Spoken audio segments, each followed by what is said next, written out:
The 8 parts of speech. All the words in the English language can be organized into groups according to the roles they play in a sentence. We call these groups parts of speech. Knowing how words function helps us to construct sentences. Words are generally categorized into one of 8 groups. In this lesson, we'll take a look at the 8 parts of speech. Here are the 8 parts of speech. We'll start with nouns. Nouns are naming words. They name people, places, animals, objects, and concepts. For example, Dan visited England, and Caitlin wasn't going to let fear stop her. In the first sentence, the words Dan and England are nouns. In the second sentence, Caitlin and fear are nouns. There are 2 types of nouns: common nouns and proper nouns. Common nouns name generic things. Proper nouns, on the other hand, name specific things. Proper nouns need capital letters. In our 2 sentences, we have 1 common noun and 3 proper nouns. England refers to a specific country, and Dan and Caitlin refer to specific people. The next part of speech is pronouns. Pronouns take the place of nouns. Pronouns include words such as he, she, it, and they. For example, Mark kicked the ball over the fence. He went to look for it. The word he has been used in the second sentence to replace the word Mark, and it replaces the word ball. Pronouns are used to avoid repetition and to make the sentences sound less clunky. The next part of speech is adjectives. Adjectives are words that describe nouns. Take this sentence. The nervous driver navigated the icy roads. Nervous describes the driver, and the word icy describes the roads. Nervous and icy are adjectives. Articles, that is, words such as a, an, and the, are often classified as adjectives. Now let's move on to verbs. Verbs describe actions and can be generally categorized into one of the following groups: action verbs, such as climb, reach, and follow; speaking verbs, like shout, mumble, and whisper; thinking or feeling verbs, like love, wish, and remember; and linking verbs, also known as relating verbs, such as is, am, and are.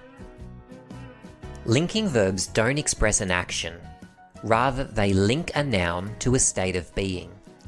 For example, she is happy, or they are friendly.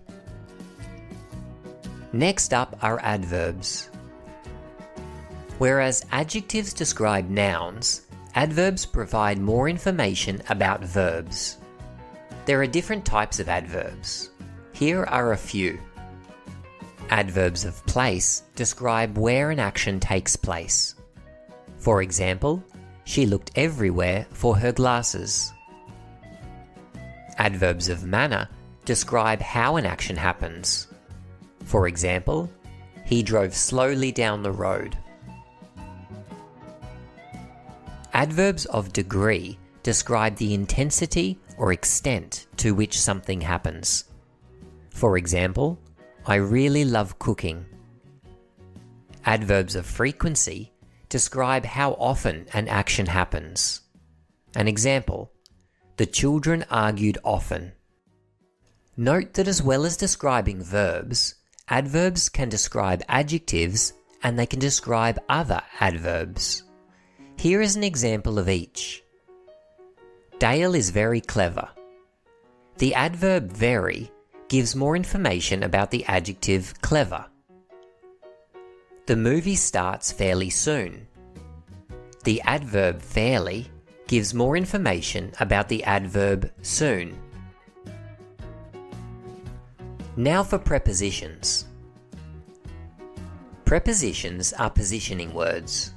They position actions and objects in terms of direction, location, time, and space. Here are some examples. We walk from the shops to the bus. The dog sleeps in her kennel. I had coffee before class. Dad put a cover over the car. From, to, in, before, and over are prepositions. The next part of speech is conjunctions. Conjunctions act like glue in a sentence. They join parts of sentences together. There are different types of conjunctions. Coordinating conjunctions join words, phrases, and clauses that are grammatically equal to one another. The most common coordinating conjunctions are for, and, nor, but, or, yet, and so. Here are some examples of coordinating conjunctions in use. He swims and he plays guitar. She wants to watch a movie, but he wants to read.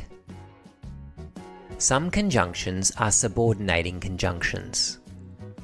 Whereas coordinating conjunctions join parts of sentences that are grammatically equal, subordinating conjunctions join dependent clauses to independent clauses. Dependent clauses cannot stand alone. They depend on an independent clause. Some examples of subordinating conjunctions are although, whenever, unless, because, and whereas. Here are two sentences that use subordinating conjunctions.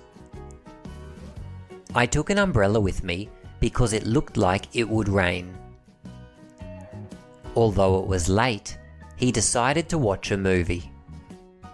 Finally, we have interjections. Interjections express emotions such as annoyance, relief, pain, or surprise.